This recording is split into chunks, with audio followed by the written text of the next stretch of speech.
Hai guys, Assalamualaikum warahmatullahi wabarakatuh. Selamat datang di channel UM Sorong TV dalam acara Pod Sedikit, podcast asik intelektual. Nah, hari ini kita kedatangan tamu yang luar biasa sekali. Tentunya bareng saya, Siti Aster.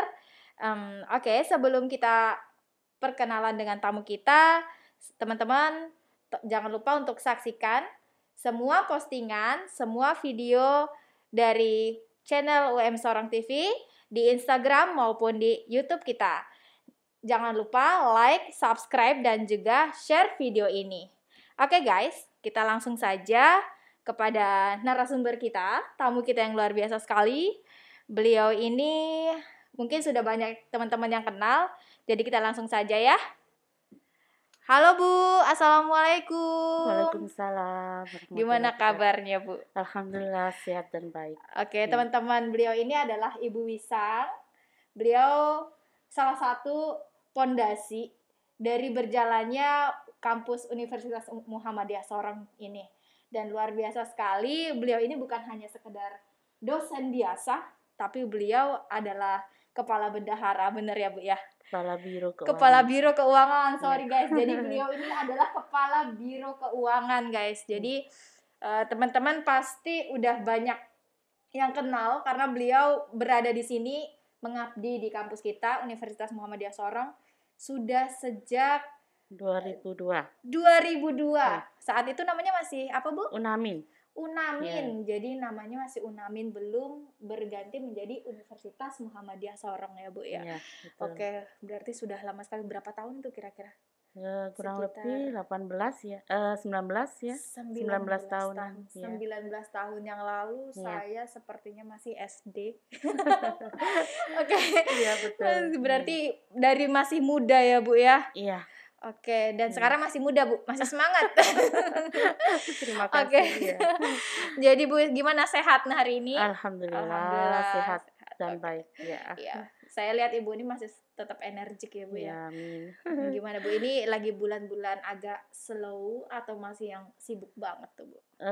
Lumayan sibuk ya Mbak Siti ya. Iya. Sangat sibuk mungkin ya untuk volume terkait dengan kesibukannya tetap ya. Iya, apalagi ini kayaknya baru penerimaan mahasiswa baru semester baru ya Bu ya? Iya, semester baru angkatan 21 22. Iya. Jadi sibuk-sibuknya banget nih Bu ya. Iya. Gimana Bu perasaannya udah mengabdi sekian tahun dengan segala dinamika, dengan segala kondisi. Gimana sih perasaan Ibu, masih seperti apa? Coba ceritain dong. Sebenarnya terkait dengan itu kecintaan ya. Kecintaan terkait dengan profesi. Basic profesi saya kan mengajar ya, dosen.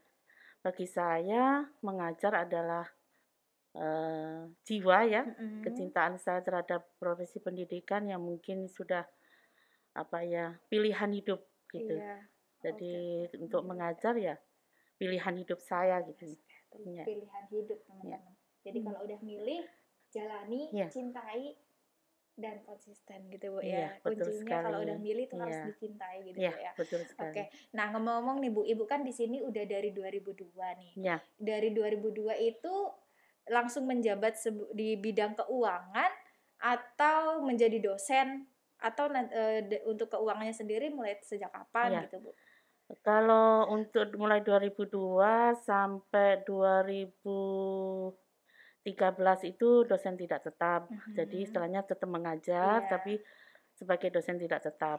Masuk di 2014 itu sah menjadi dosen tetap yayasan. Tapi sebenarnya secara legalitas 2002 itu pun sudah menjadi dosen tetap yayasan ya. Jadi seperti itu. Kemudian diberi tanggung jawab terkait dengan di keuangan, sebenarnya itu amanah pertama itu adalah memperbaiki administrasi keuangan gitu ya. Berjalannya waktu di 2020 November Ibu diberi amanah untuk lebih ya dari yang lama gitu ya, dari pekerjaan yang sebelumnya menjadi kepala Biro Keuangan. Sebenarnya itu suatu kehormatan ya bagi saya, yang dosen, istilahnya aktivitas kita mengajar dosen diberi kewenangan itu bagi saya itu adalah amanah. Iya, betul. Jadi amanah itu yang menjadi pertanggungjawaban saya nantinya gitu ya. Iya, betul. Jadi untuk di keuangan 2013 Oh, kita jalan ya 2013. sampai sekarang. Sampai sekarang luar biasa, guys. Lihat dari cerita pendek ini aja, kita udah bisa ngeliat betapa setianya beliau ya Bu ya. Dari 2002 itu masih belum ada jabatan sebagai di Iya, bidang keuangannya Bu. Baru belum ada. sebagai dosen Iya. dan disahkan betul-betul menjadi dosen tetap yayasan itu 2000 Sebenarnya 2002. 2002. Ya, tapi untuk dari sisi apa ya, secara legalitas dosen yayasannya itu 2014 gitu. itu kita Iya. bisa lihat betapa beliau sangat Iya, sabar, iya. telaten ya. Karena nggak Iya. banyak teman-teman Iya. orang-orang seperti ini, orang-orang yang bisa sabar, Iya. yang pada akhirnya kita tahu ada beberapa figur yang menjadi pondasi di kampus kita ini dan beliau adalah salah satunya, teman-teman. Terima kasih. Dan saya ini sangat jarang loh ngelihat ibu tuh ada di kantin. Yang saya tuh pasti ngeliat ibu, kalau saya teman-teman ngeliat ibu itu pasti di ruangan beliau, atau kalau pulang lagi nunggu jemputan kayak gitu. Iya. Ibu makan siang nggak sih Bu? Makan siang ya. Makan siang. Jadi gini. Biasanya nitip. Nitip. Oh iya, jadi ibu tuh kayaknya fokus kerja aja gitu, kerja. Kita taunya gitu sih Bu. Tapi ternyata teman-teman, ibu ini punya banyak karya ya Bu. Punya banyak karya. Penelitian yang saya pernah dengar, ibu ini punya tulisan banyak, ada penelitiannya, ada buku yang ibu tulis gitu. Jadi ternyata ibu itu bukan cuma ngotak-ngatik tentang keuangan aja. Ibu ini punya beberapa karya juga ya Bu ya, punya publikasi ya Bu ya. Terima kasih. Itu gimana ceritanya Bu? Orang kita nih selama ini taunya Ibu Isang mah di istananya doang gitu ya kan. Iya. Itu gimana Bu? Ada nggak sih maksudnya tips-tips dari Ibu untuk bisa punya karya lain atau lebih produktif dengan tidak meninggalkan kewajiban utama? Itu gimana sih Bu cara Ibu nge-handle kayak gitu? Sebenarnya itu pilihan juga ya Mbak Siti. Pertama, kalau saya cinta, mungkin profesi saya di pendidikan, otomatis harus ada karya di situ ya. Salah satunya mungkin bahan ajar, minimal itu harus ada. Nah, terkait dengan bahan ajar, kenapa penting? Karena mungkin di tahun 2002, 2004 itu saya sudah bikin bahan ajar. Jadi kecintaan terkait dengan itu mengalir begitu saja karena merasa bahwa itu dibutuhkan, gitu ya. Kemudian yang kedua, tugas utama seorang dosen adalah catur dharma ya. Kalau di kita catur dharma, salah satunya adalah bagaimana kita punya karya, contohnya yang bisa bermanfaat minimal untuk mahasiswa kita yang kita ajar, yaitu buku bahan ajar. Ternyata buku bahan ajar itu bisa dikembangkan ya, supaya punya nilai gitu. Nah kebetulan kita walaupun kita di dalam progres komunikasi tidak boleh terhenti. Kita bisa menjalin komunikasi dengan siapapun, dimanapun. Yang jelas adalah bagaimana memposisikan kita, adaptasi kita dimanapun itu bisa kita lakukan gitu. Walaupun mungkin saya terus terang memang untuk betah di ruangan mungkin basic ya. Udah kayak tapi istana tapi tidak menutup kemungkinan itu tidak bisa dilawan gitu ya. Ya, komunikasi itu komunikasi baik dengan orang, komunikasi dengan orang-orang yang berprogres. Kemudian komunikasi dengan orang-orang yang punya lebih tahu gitu. Di 2002, 2004 saya sudah punya buku bahan ajar. Kalau tidak salah mungkin ada 4. Tapi minimal untuk bahan ajar aja. Begitu masuk ke tahun-tahun berikutnya ada peluang terkait kenapa tidak di ISBN kan sayang gitu. Ada yang kasih masukan seperti itu, akhirnya jalan itu saya tempuh. Kemudian setelah di ISBN kan berarti kan sudah publikasi nih. Kenapa tidak dihakikan misalnya, sehingga kita punya karya yang memang diakui atau menjadi apa ya, menjadi aset sebenarnya ya, aset di perpustakaan kita, perpustakaan nasional atau yang lainnya yang bisa manfaatnya mungkin lebih yang tadinya hanya untuk mahasiswa kita yang ajar, kemudian bisa dilihat dibaca orang, akhirnya ini bisa publikasi gitu. Itu sebuah kesyukuran ya buat saya terkait dengan beberapa karya yang mungkin mudah-mudahan manfaatnya itu sampai Amin. menjadi ladang amal Ya, ya, menjadi salah amal satunya. jariah ya Bu Ya, ya, benar seperti sekali itu. teman-teman. Jadi Ya. berarti kuncinya di sini adalah cara beliau Komunikasi baik komunikasi. dengan Jadi siapapun yang berprogres, oke. ya, yang punya pengetahuan Iya benar lebih banget. gitu ya. Pintar-pintar ngelihat Mm-mm. orang yang punya orang yang potensial gitu Bu Iya, ya, iya. lalu jalin komunikasi, Iya, betul. silaturahmi. Nah, Iya, jadilah oke, gitu karya-karya yang tidak terduga gitu teman-teman. Jadi ini kalau teman-teman bisa ngambil hikmah, teman-teman apalagi yang kuliah-kuliah nih bisa dipakai untuk ngehandle gimana Iya. tetap sibuk dengan tugas tapi Baik. tetap punya karya di luar Iya. gitu. Jadi tidak ada yang bisa menjadi alasan untuk tidak berkarya ya Bu. Betul sekali. Tidak ada yang bisa menjadi alasan untuk menghalangi kita berkarya. Iya. Saya jadi ingat nih Bu, saya jadi ingat kata-kata bijak atau quote dari Ibu kita Kartini almarhum Bu. Iya, betul. Tidak apa-apa raga kita terkungkung, Iya. tapi pikiran kita jangan teman-teman. Iya. Itu kata beliau almarhum. Betul, Dan betul. itu sungguh menginspirasi perempuan-perempuan Iya, ya Bu betul, ya. iya, betul sekali. Dan beliau ini sudah menerapkan itu ternyata. Iya, Nggak betul. apa-apa terkungkung dalam ruang Iya. kerja, tapi karyanya mendunia guys. Kalian bisa mungkin nanti bisa searching karya-karya beliau gitu. Apa sih judul buku? Sebutin salah satu aja Bu, judul bukunya Bu. Akuntansi, administrasi keuangan negara, perpajakan, anjak piutang, kemudian ini sementara progres ya, manajemen keuangan, sosiologi ekonomi, sistem perencanaan dan penyusunan anggaran. Yang 3 belum keluar. Catat teman-teman, dan masih ada 3 buku lagi yang bakal keluar, terutama teman-teman yang dari manajemen atau semua sosiologi.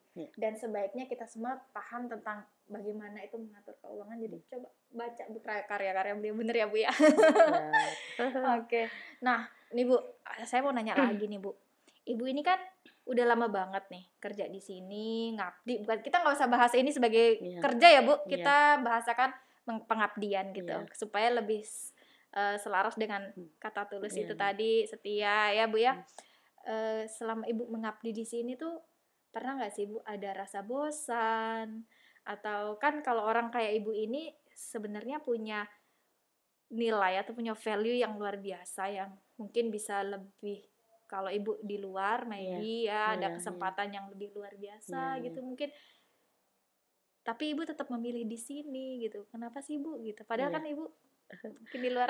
Pernah itu Mbak ya, kita coba ya waktu 10 tahun yang lalu sempat saya punya pilihan kembali ke kampung halaman ya. Tapi di sana bukan tidak mau berusaha, tidak. Panggilan atas jiwa untuk mengajar itu selalu yang apa ya, yang menggerakkan harus kembali gitu.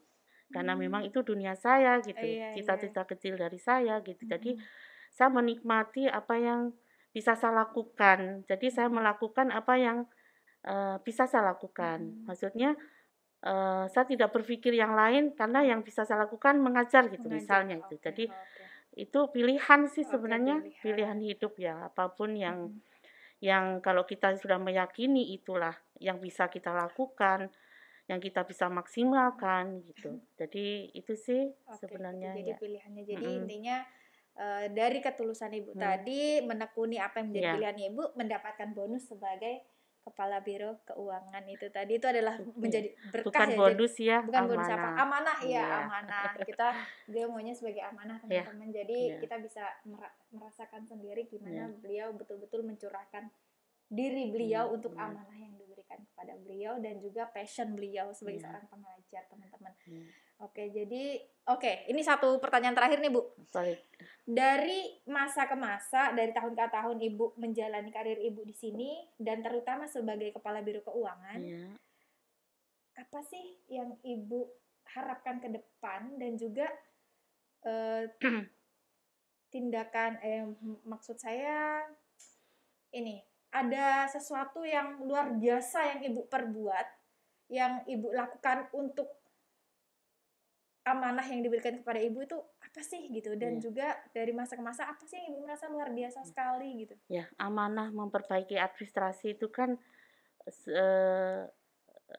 final ya, maksudnya amanah untuk perbaikan itu kan tidak harus sempurna ya. Perbaikan itu bertahap, menyesuaikan kondisi ya. Perubahan itu pasti dan tidak bisa kita hindari. Perubahan yang sekarang adalah bagaimana pelayanan ke publik, terutama mahasiswa, keluarga mahasiswa, dosen, staf, itu kan harus terukur gitu ya. Terukurnya bagaimana? Terkait dengan kecepatan pelayanan, keakuratan data, kemudian pelayanan yang maksimal ya. Nah, dari kebutuhan itu tentu harus ada perubahan. Pertama, mungkin dari sisi administrasi keuangan, mulai dari administrasi penggajian, administrasi pelaporan keuangan. Jadi berturut. Jadi progresnya nanti intinya nanti akan ada pada titik pelayanan itu bisa diterima dengan orang masuk keluar langsung tersenyum gitu. Jadi itu bentuk pelayanan publik yang kita upayakan. Jadi seperti itu, ada perubahan step by step. Jadi perubahan tentu tidak bisa kita hindari. Sebenarnya itu kuncinya. Jadi memperbaiki secara administratif. Diharapkan agar setiap harinya atau setiap periodenya terjadi peningkatan seperti itu. Kalau tidak salah ini sekarang sudah mau dimulai untuk ini ya Bu, sistem keuangan online. Siap PTM. Iya. Itu boleh dong kasih bocoran dikit aja itu nanti gimana mekanismenya? Jadi Siap PTM itu mengakomodir bagaimana sih analisis terkait dengan kebutuhan. Jadi Siap PTM itu dipersiapkan karena memang kita analisis kebutuhan kita di lembaga ini apa gitu ya. Terincinya program kerja setiap unit mulai dari pimpinan sampai ke bawah. Jadi mulai dari struktur itu perlu diakomodir semuanya, tetapi dengan program kerja yang punya indikator hasil gitu. Ada indikator utama dan indikator umum. Jadi ada capaian gitu. Jadi apa yang kita keluarkan itu ada capaiannya. Mau seperti apa? Contoh misalnya ada peningkatan enggak di pengembangan prodi, ada enggak peningkatan di sisi-sisi yang lain aset dan seterusnya. Nah, Siap PTM ini penting karena memang kita kan ada dalam posisi Perserikatan Muhammadiyah. Jadi itu juga sebagai amanah Majelis Dikti terhadap semua lembaga AUM PTM yang mau mengelola tata keuangannya dengan baik. Dan istilahnya seragam gitu ya. Jadi pelaporannya sama, aturannya sama di Perserikatan Muhammadiyah. Ya. Ibu bersyukur karena apa? Bersyukurnya Ibu itu begitu ini dimunculkan, ide ini dimunculkan, semua merespon dengan baik, sangat merespon. Sehingga ditindaklanjuti dan disaksikan, maksudnya secara menyeluruh jadi lebih terbuka gitu ya Bu. Jadi sistem keuangannya lebih terbuka gitu. Kemudian Bu, jadi seperti pengadministrasiannya lebih rapi gitu. Sesuai dengan perlakuan akuntansinya, sesuai dengan aturannya. Jadi memudahkan kita membuat laporan. Laporan keuangan terkait dengan CPT itu kan timelines ya. Tidak boleh laporan itu lama dibuat. Maksudnya lama dibuat itu karena apa? Dari hasilnya nanti sebagai bahan pengambil keputusan bagi pimpinan kita di lembaga ini bagaimana ke depannya gitu. 1 tahun akademik ke depan itu apa yang kita mau lakukan gitu. Bisa dilihat di sini. Dari sistem ini pun juga bagi akreditasi, prodi, institusi ini menjadi salah satu syarat ya, syarat paling utama terkait dengan tata kelola administrasi keuangan lembaga. Jadi itu luar biasa banget. Sudah mulai implementasi. Iya. Jadi benar yang Ibu bilang itu menjadi salah satu untuk tata kelola karena teman-teman untuk sebuah lembaga yang baik itu di mana sistem keuangannya juga baik ya Bu. Perlu saya informasikan juga bahwa untuk akreditasi pun untuk jurusan-jurusan itu salah satu aspeknya adalah aspek keuangan juga gitu. Jadi kita berharap mungkin dari jika program itu ketika sudah terlaksana semuanya menjadi lebih mudah dan menaikkan nilai untuk itu tadi aspek penilaian dari aspek keuangannya ketika mungkin akan ada penilaian dari yang berwenang gitu Bu ya. Oke, thank you banget ya Bu, makasih nih udah mau datang. Oke, jadi teman-teman luar biasa sekali tadi yang beliau sampaikan Ibu Wisang ya teman-teman. Jadi kita bisa banyak belajar dari beliau dari segi pengalamannya dan juga tips-tips yang diberikan bagaimana kita menjalankan kewajiban tapi tetap bisa berkarya di luar tanpa harus kita yang keluar gitu. Dan juga informasi tentang sistem keuangan di Universitas Muhammadiyah Sorong yang insya Allah akan semakin memajukan kampus kita. Luar biasa, makasih banget ya Bu ya. Sehat-sehat dan semoga kampus kita menjadi semakin maju ya Bu ya. Oke. Thank you teman-teman. Jangan lupa di like dan juga subscribe video ini. Dan jangan lupa untuk saksikan semua tayangan kita di Facebook maupun di Instagram UM Sorong. Sampai ketemu lagi dan assalamualaikum warahmatullahi wabarakatuh.